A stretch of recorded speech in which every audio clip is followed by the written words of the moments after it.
Hi there. Welcome to the Cloud Security Podcast by Google. Thanks for joining us today. Your hosts here, as ever, are myself, Tim Peacock, the Senior Product Manager for Threat Detection here at Google Cloud, and Anton Chuvakin, a reformed analyst and senior staff in Google Cloud's Office of the CISO. You can find and subscribe to this podcast wherever you get your podcasts, as well as at our website, cloud.withgoogle.com/cloud-security/podcast. If you enjoy our content and want it delivered to you piping hot every Monday, or when we have special episodes like this one, please do hit that subscribe button. You can follow the show and argue with your hosts on Twitter as well, twitter.com/cloudsecpodcast. Anton, I am delighted by today's special episode because we are finally getting to share the mic in cyber with the originators of Share the Mic in Cyber. How cool is that? Indeed. I mean, it was something we've been wanting to do, but we were like, didn't dare approach them, I guess. I didn't, right? So it's going to be really fun. No, I didn't feel cool enough to do that yet. Oh, we didn't feel cool enough. That's right. I feel like we finally arrived and are useful to the community and have something to give back. And so it's so great. And it's such a great movement. And this episode has a lot of great content in it. So maybe without further ado, let's welcome today's guests. Listeners, I'm delighted to introduce today's guests. We are joined today by two guests. First, Lauren Zabrick, Acting Executive Director of the Belfer Center at the Harvard Kennedy School, and Christina Murillo, Principal Security Consultant at Trimark Security. Hi, Tim. Oh, hi. We're so excited to have you here today, talking about your awesome project, Share the Mic in Cyber. And I love that we're sharing our mics with you today. Could you introduce yourselves and tell us about what Share the Mic in Cyber is all about? Sure. Hi, everyone. This is Lauren. I'm one of the co-founders of Share the Mic in Cyber. And what it is at its core is this online movement, which has actually evolved in various ways. But it's a social media movement in which we elevate the voices of Black cyber professionals and really highlight them as experts in the field, because for so long, they haven't really been given their due, right? So many people are here working very hard and not getting that recognition. And so we really sought to change that and really to try to catalyze change in the field. And so at this point, it's been, over 2 years. And my co-founder, Camille Stewart, she has now returned to government. But yeah, over the years, we've had all these different people participate. So when they do, they share their platform, and an ally will share their platform with the practitioner. We've had people participate like CISA Director Jen Easterly, NSA Cyber Director Rob Joyce, for instance. At one point we had over 100 million Twitter impressions. So wow. Yeah, a lot of great activity, I guess you can say, in this space. And Christina participated several times in the movement, and then we've sort of asked her to come on and help out with it. So Christina, I'd love to kick it over to you.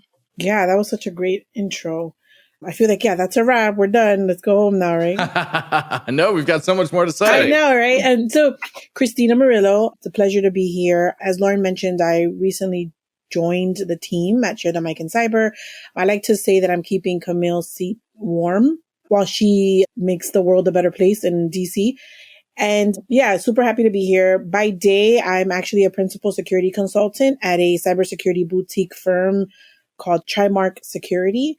And by night, I do all sorts of things. I would need like 5 hours to go through all the stuff that I do. So I keep... But a podcast. But you have a podcast as well. Wait. That's important. I did have a podcast. I did. I don't have it anymore, but it's something that I would love to maybe revisit because I had so much fun when I did it. So yeah, happy to talk about that later on as well. So I want to touch on an area that's especially important to me personally. I want to talk about representation. I came out as a bisexual man a couple years ago, and when I came out, I didn't know another bi guy on my teams, and I felt very lonely. Representation is so important in so many areas. What's the connection between representation and cyber and Share the Mic? So for us, when we really started this, we looked out at the industry and I had just sort of come into this role at the Cyber Project at the Belfer Center. And with everything going on, with the murders of George Floyd, Ahmaud Arbery, Breonna Taylor, and far, far, far too many people, I realized that I had not only a platform, but also a responsibility. And I had always looked security, representation and security, because I was in the intelligence community before and in the military as a civilian, et cetera. I'd always looked at it more as a gender issue just because that was my lived experience. But over the last couple of years, I really started to understand, like, the curtain, right, was started to really get pulled out of the way for me. My understanding of the world really had started to change. And I knew that I had this responsibility. I knew I had a platform to try to make change in the industry. And you're right, representation matters because we want to be able to see ourselves in these roles so that we can actually step into those roles. Because, otherwise it's just going to be sort of the same demographic, and we're going to be looking at the threats, especially as they evolve, in the same sort of way. And we want to be able to keep up with that. We want to be able to pull in people and keep them here. And we need to do a better job of that. So to follow up on the theme that you just brought up, I feel like the aspect of psychological safety comes up in some of these discussions, and it matters for us in cybersecurity because sort of we're supposed to have others feel secure, and if we feel insecure ourselves, that's a bit of a problem. So can you share a definition what that is and why it's important for our domain? Christina, I'd love to kick this over to you too, because I know you've been speaking a lot about this. And I will say that this is actually part of the theme of this year's Share the Mic in Cyber. It's on belonging. And then as part of that, it is psychological safety and really the ability to show up and to be able to share and speak up when it comes to, being in a team and having that comfort and having that trust with people. And so there's a lot of, I think, contours to that. But yeah, Christina, I'd love to get your thoughts on this because you have been speaking about this a lot. Absolutely. So for me, I think we need to touch a little bit on the representation issue, right? Because I believe that it goes hand in hand. And as far as representation, it's super important, not only because it makes teams better, like, within cyber and outside of cyber, but specifically in cyber, I think that, we work on very tough problems day in and day out. And if you only have one certain type of person, whether it's white male, whether it's just male, you're only going to see a certain set of problems. I think that what diversity does, and just that representation, it allows us to build teams that encapsulate a bigger data set of issues, right? Like maybe a perspective that you have, Tim, or that Anton has because of your lived experiences. I may have a little bit different perspective because of my lived experiences, right? So my threat models may be a little bit different that, and you may or may not have considered those because your lived experience was completely different. And then in terms of psychological safety, to me, I see that as a huge part of it is belonging. Yes. But I think it's more about feeling comfortable with showing up at work, at school, as you are, right? So if you are a bisexual man, if you are if you are in the LGBT crowd, if you are a Black woman in tech, a Black man in tech, whatever the case may be, that you're still able to show up as you are and do your best work, right? Without any of those things being a barrier for you, right? And so that's important for me of representation and psychological safety. I think also it showcases when we're not able to show up as our best selves and as our authentic selves, we withhold a lot of our brilliance because of that, right? So you're not going to get 100% Christina if I don't feel safe in your presence. If I don't feel safe in the presence of a specific team, you'll likely get my good work, but you're probably not going to get my best work because I don't feel comfortable being myself. I think that is such an incredible way of putting that, Christina. And I also want to build on top of that. I think, we've been talking about diversity and how important it is, why we need diversity on these teams for, I think, hopefully more than a few years, but essentially a few years now. And then I recently read this article in the Harvard Business Review sometime last year that essentially said these two things go hand in hand. To truly ensure that diverse teams are working, you need to have this element of psychological safety. You can't just put a team together and say, okay, I have all the elements here to make a diverse team. Now go, right? That's not how it works. That's not all it takes. Mm-hmm. Yeah, right. You need to have that, the conditions set for that. And so that's what we're trying to do with this year's Share the Mic in Cyber to really explore those conditions so that we can operate at our most optimal level, so that then we don't have this constantly, the cycle going around saying, well, diversity just didn't work for us, and not really understanding why, not setting those conditions. So then I'm really curious, and Christina, what you said really resonated with me about good work versus great work. Cyber is so important and so hard to get right that we really need people's greatest work, not just their okay work.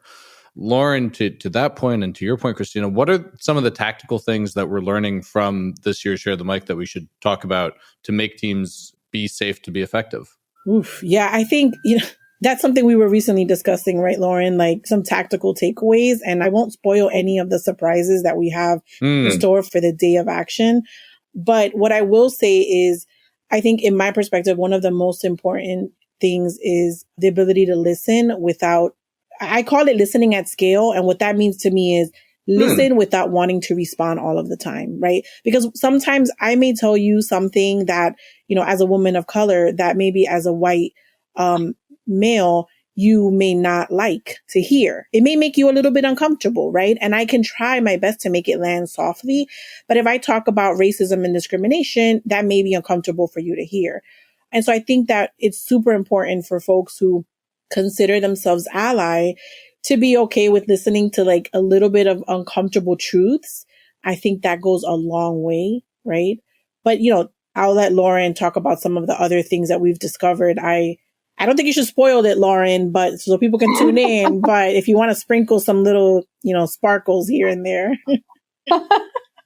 To your point, I think the listening aspect is really crucial, but also I think sort of flipping that around, that curiosity, right? And asking questions of each other. And even if you don't know where to start, the article that I mentioned from the Harvard Business Review even gave a framework. What are your hopes and goals? What do you want to accomplish? What do you bring to the table as far as your resources and your skills? What are your concerns and your obstacles? What are you up against? And that really, I think, creates conversation.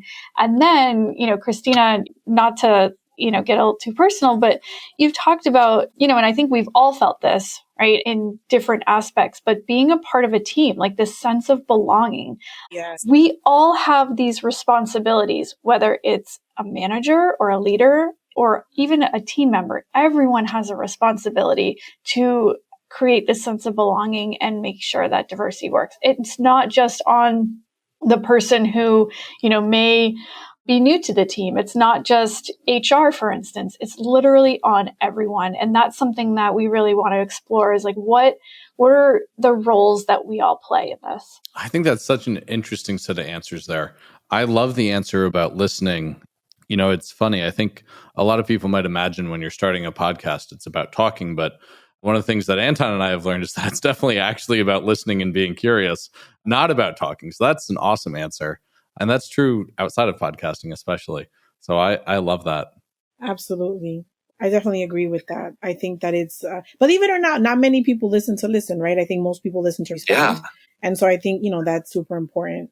Just kind of like building that rapport. But yeah, to Lauren's point, I think it's something that this is a very near and dear topic to me because I've been in the industry for a very long time, more than 2 decades. And this is like part of my life story, right? Like I experience this day in and day out. It's very difficult for me to feel a part of a specific team because I'm typically the only, right? The only woman, the only person of color, the only this.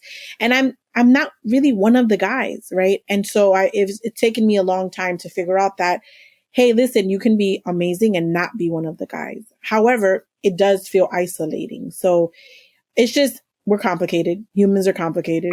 Yeah. Where, we can be emotional sometimes, but sometimes. Yeah, sometimes. All of the time. Yeah. Most of the time. Yeah.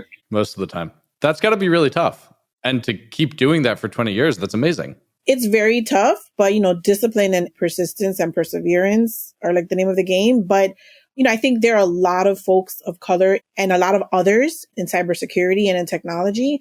And a lot of times we don't necessarily get a fair opportunity. We don't typically get promoted into leadership positions.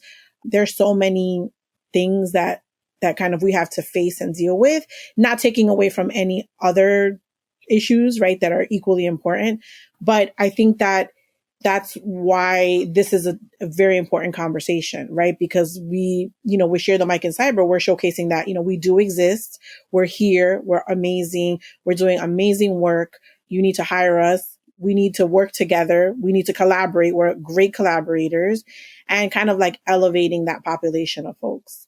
Oh, I love that answer. So this really feels like kind of the core mission of the Share the Mic in Cyber effort is exactly this. So as you look back on the project and as it's grown, are there a couple of fun lessons or surprises that have come out of it? And what are you looking forward to with the future of the project? For me, it's been sort of a journey, I guess you could say. And I'm someone who likes to be kind of behind the scenes to push change. I don't necessarily have to be in the spotlight. And so I remember there was this one experience I had where I was like, I don't need to be out there. And we started to sort of win some awards, and I started to get a little bit, uncomfortable about that. Cause, I'm like, well, I'm just trying to push this change. I'm not trying to, be out here and, get all these accolades. Right. Then someone in the Share the Mic in Cyber community told me, we need people like you actually talking about these issues, right? It's not about you sort of getting all the shine. It's like, no, you need to be out in front talking about it. And that really changed my perspective on that. So now I'm like, if this is going to move, the needle on this, then heck yeah, I am happy to be out there to be in the spotlight and talking about it.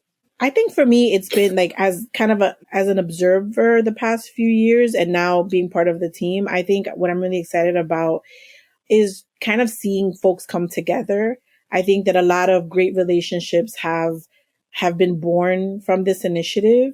And I'm super excited to see like what happens, right? Like I know that there are folks from Google that have met folks from like the White House, and like just these really cool initiatives where folks get to talk to Jen Eastley and to just really cool people, whether or not they're like visible. I think that's super important. I think that seeing that is what has excited me. Like looking at these opportunities for folks to just be elevated, folks that are typically underestimated. So I'm super duper excited about that. I don't necessarily care about the accolades. I'm also behind the scenes, even though that sounds a little bit oxymoronic, but I enjoy being behind the scenes, even if the project I'm working on is visible or the work I'm doing is visible. I think it's more the feel good that I like, feeling like I'm helping others and contributing to other success. That's like what gets me up in the morning. I have to say, Christina, to hear you say that, to sort of understand the impact of the things that the whole community has been able to do, that feels awesome to hear that those things have resonated and helped. And you're right, there have been so many different things that have come out of it, right? In the first campaign, there was a scholarship that was created by an ally and practitioner pairing. And now it's a scholarship that anyone in the community can say, hey, I need, this amount of money to get this certification or take this class or whatever. It's like that money is there for people to use. That's so great. Yeah. The Making Space initiative, Cyberbase, which is a resource for people to say, hey, I'm here for media or for events or speaking. So there's really no excuse anymore when you're like, I'm trying to put together a panel and I want to make sure that it's, not just a white man, all right? You have resources there. So, and then of course the Share the Mic in Cyber Fellowship at New America. So many different things have come out of this organically. I always, always, always love hearing about the stories of connection and opportunity that have come out of it. Indeed. Perfect. So we're coming to our famous, well, I guess maybe not so famous, but favorite closing questions.